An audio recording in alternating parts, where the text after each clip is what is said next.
Ini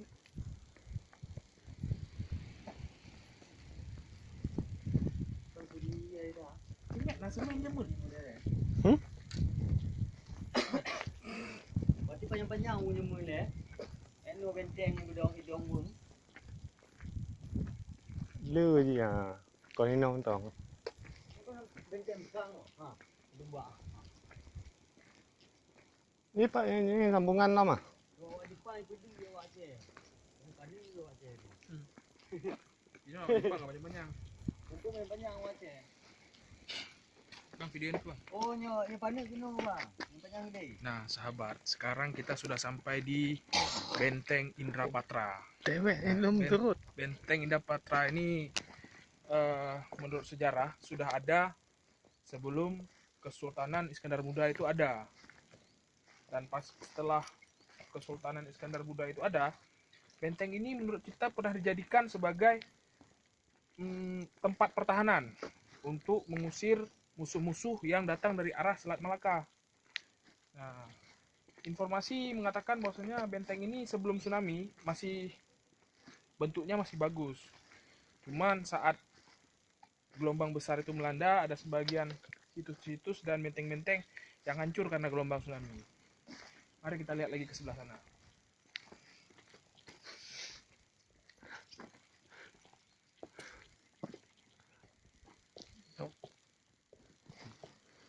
Sana tuh bagus sana tuh.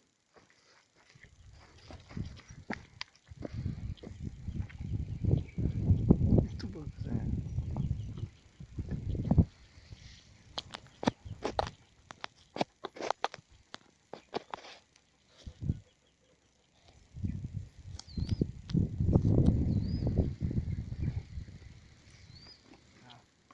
Sahabat-sahabat sekalian, kita bisa lihat bagaimana puing-puing benteng yang dulu hancur, tapi kita masih bisa lihat puing-puingnya.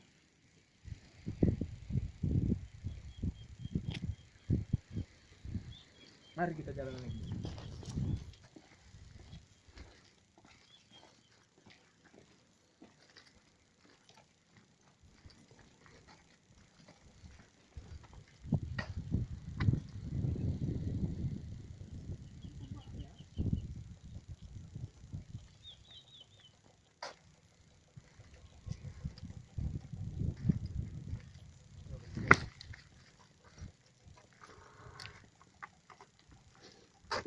Basam.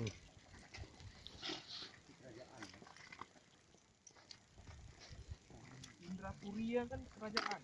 Indrapuri, Indrapatra. Indra kan bahasanya bahasa ilmu. Ternyata.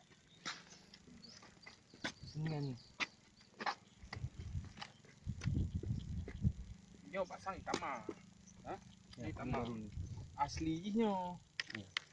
Dan semen sih sama lawan. Ya memang semen, cuma kan ini asli. Yang ini tambahan ya. Ini tambah. Ini nampak ada.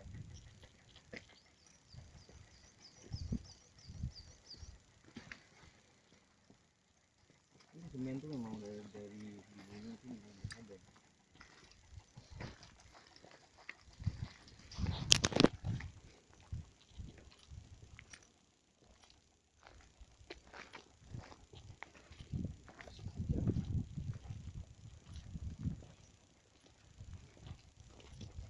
Action.